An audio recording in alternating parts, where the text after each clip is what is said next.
le musée des arts décoratifs existe depuis 1878. Depuis donc l'ouverture de cette galerie des bijoux, et même avant, un des buts aussi, c'est de faire connaître cette technique, ce domaine qui est vraiment un domaine d'excellence pour la France dans le domaine des arts décoratifs. Et donc le but, c'était également d'organiser régulièrement des expositions sur le thème du bijou, de la joaillerie,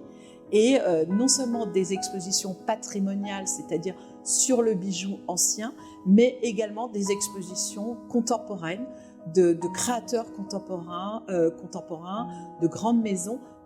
Donc du coup, c'est un lieu qu'ont pu s'attribuer, enfin faire leur, les grandes maisons de la place Vendôme et les gens du métier. Donc la collection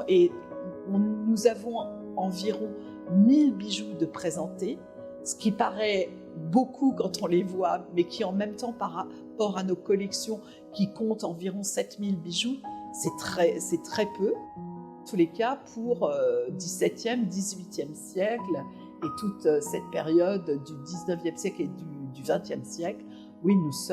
c'est la collection la plus importante en France.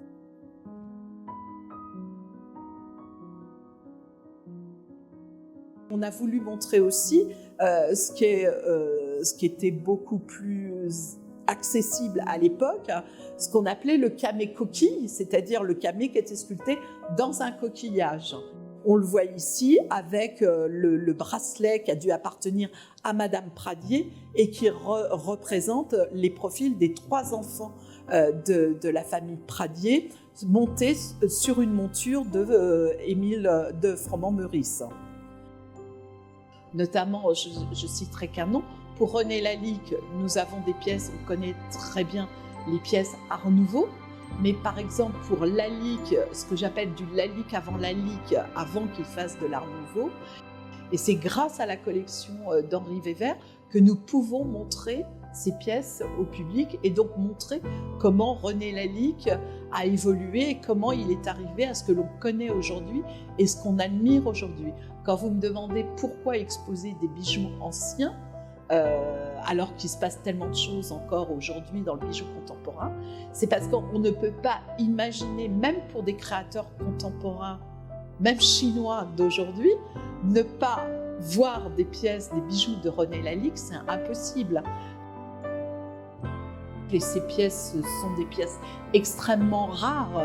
que très peu se retrouvent sur le marché aujourd'hui, et donc on peut voir des pièces du début du XVIIIe siècle jusqu'à la fin du XVIIIe siècle. On va pouvoir